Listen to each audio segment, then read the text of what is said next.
For this installation you'll need a trim tool. The high beams are the inside bulb in the headlight housing. Begin by opening the hood. Locate the high beam bulb. Turn the dust cover counterclockwise to remove it. Then turn the bulb counterclockwise to remove it.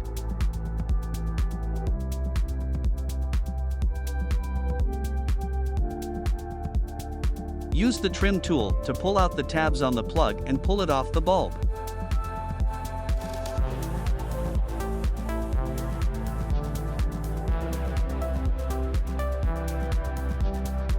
Plug in the LED and test it.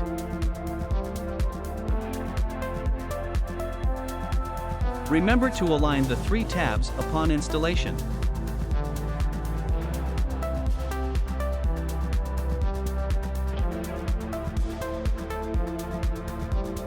The pigtail will first be in the 4 o'clock position. Continue to twist the bulb clockwise until it is in 6 o'clock position.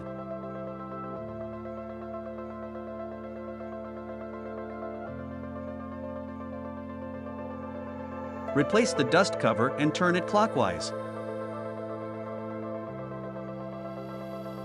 Now locate the passenger side high beam bulb and repeat the same steps. We test the output with our light meter. The LED is much brighter than the OEM bulb.